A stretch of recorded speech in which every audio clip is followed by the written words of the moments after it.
Há 20 anos, em 1998, eu tinha 44 anos de idade, eu fui assistir a um filme que nesse ano está fazendo 20 anos.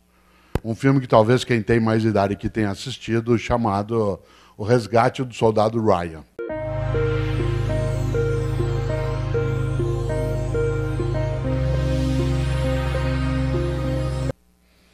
Esse filme já tem 2 décadas. Esse filme conta uma história que a gente não pode esquecer. E ele tem nele algo que eu queria trazer como marca inicial nessa reflexão. Quem aqui assistiu ao filme se lembra, ele é um filme já clássico, o que eu vou falar aqui é spoiler, mas isso para quem já assistiu não vale, para quem não viu, feche os ouvidos. O filme conta uma história magnífica, difícil de assistir. É um filme do Steven Spielberg, cujo ator principal é o Tom Hanks, e o segundo é o Matt Damon. Nesse filme, o roteirista produziu uma história maravilhosa e difícil de lidar. Na Guerra Civil Norte-Americana, houve uma situação em que 4 filhos de uma mesma mãe morreram na Guerra Civil Norte-Americana.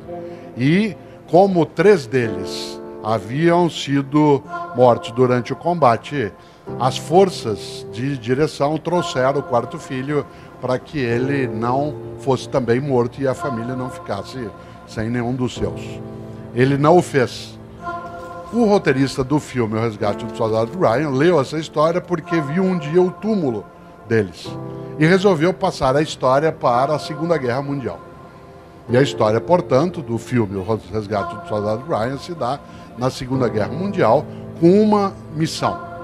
Há um capitão, que é feito pelo Tom Hanks, que precisa juntar mais 7 e montar um grupo que vá até a Europa, a França, resgatar um paraquedista que, especializado em ataque, tinha se perdido no meio da Europa porque o paraquedas caiu num local onde não havia tropas aliadas.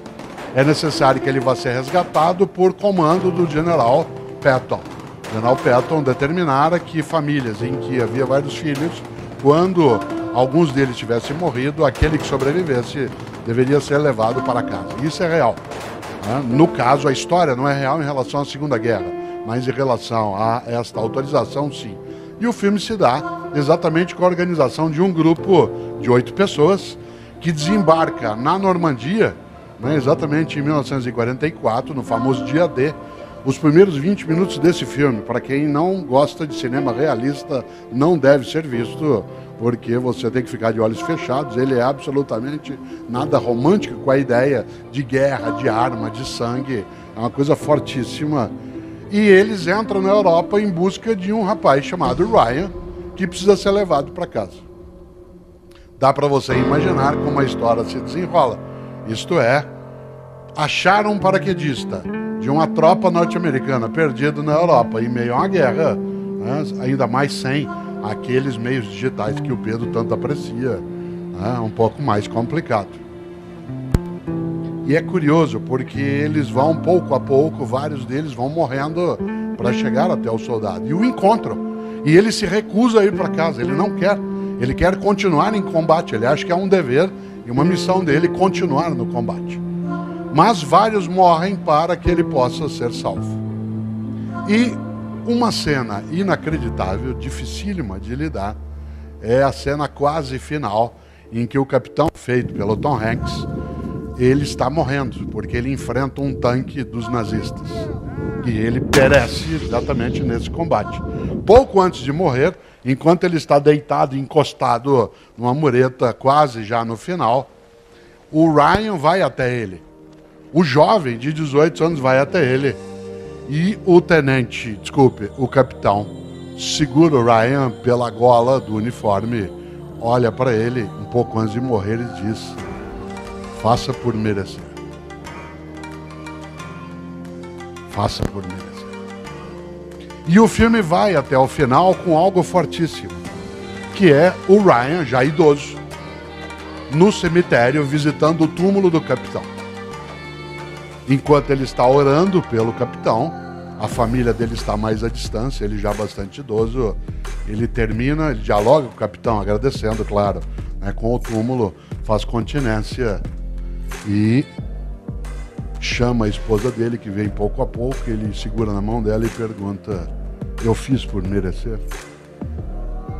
Essa é uma das questões mais difíceis que a gente pode ter de lidar. Quando esse título da reflexão aqui hoje é: se você não existisse, que falta faria? Em última instância, a grande pergunta é: fazemos por merecer? Por merecer a existência, a vida, esse mistério magnífico do qual nós participamos, não conhecemos toda a razão, essa vida que nós partilhamos com outras e outras formas de vida, será que nós a desperdiçamos, a colocamos fora? Cada vez que eu revejo e revejo a cena, eu me lembro dessa pergunta que ecoa dentro de mim, sem ser aqui dramático em excesso, sem ser também piegas. A frase é muito forte: se alguém grudasse na gola do meu casaco e tivesse morrido quase, como aconteceu, com vários outros, para que eu pudesse viver, e dissesse no último suspiro: faça por merecer. Isso é forte demais. É interessante, porque as homenagens que a gente recebe, elas, vez ou outra, nos levam exatamente a pensar isso. Será que nós fazemos por merecer? Merecer o quê? A amizade que partilhamos, a solidariedade que nos oferecem, a alegria que a gente pode ter, os momentos também de fraternidade que se tem, aquilo que é para nós uma condição de existência que não necessariamente é colocada com outras e outros.